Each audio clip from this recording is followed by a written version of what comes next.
Uni Soviet runtuh pada Desember 1991 setelah 69 tahun berdiri. Uni Soviet adalah negara dengan wilayah kekuasaan terbesar di dunia, bahkan menjadi salah satu negara adikuasa pemenang Perang Dunia II.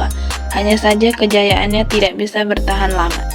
Penyebab utama keruntuhan Uni Soviet berawal dari kondisi ekonomi yang menurun pada 1980 dan berdampak negatif. Berikut faktor-faktor penyebab Uni Soviet runtuh, yaitu korupsinya di kalangan partai komunis dan pemerintah. Presiden Mikhail Gorbachev dan Boris Yeltsin gagal melakukan perbaikan sistem pemerintahan komunis di Uni Soviet. Sistem ekonomi sentralistik yang diterapkan penyebab susahnya pemerintah kesejahteraan dan berkembangkan ekonomi daerah.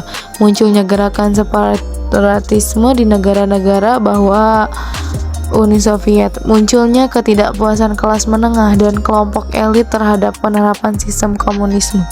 Proses runtuhnya Mikhail Gorbachev yang saat itu menjabat Presiden Uni Soviet menerapkan perestroika atau restrukturisasi politik dan ekonomi pada 1985. Alasannya untuk memperbaiki krisis Uni Soviet. Kebijakan perestroika berusaha mengubah sistem komunisme menjadi lebih demokratis dengan 3 prinsip utama, yaitu glasnost, keterbukaan politik, demokratisasi, dan rule of law. Seiring berjalannya waktu, kebijakan perestroika justru menyebabkan kekacauan dan mempercepat Uni Soviet runtuh. Kebijakan dari Uni Soviet pada tahun 1990, kekuasaan komunis mulai runtuh di tengah-tengah bagian Uni Soviet. Mereka menganggap bahwa sistem komunisme telah hancur karena tidak mampu beradaptasi dengan perkembangan zaman. Akhirnya negara-negara tersebut mulai melepaskan diri pada pertengahan tahun 1991.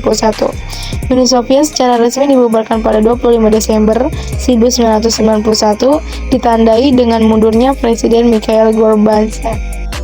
Dampak keruntuhan Uni Soviet.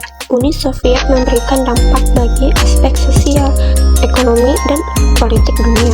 1. Munculnya 15 negara di kawasan Eropa Timur. 2. Menimbulkan krisis ekonomi di kawasan Eropa Timur.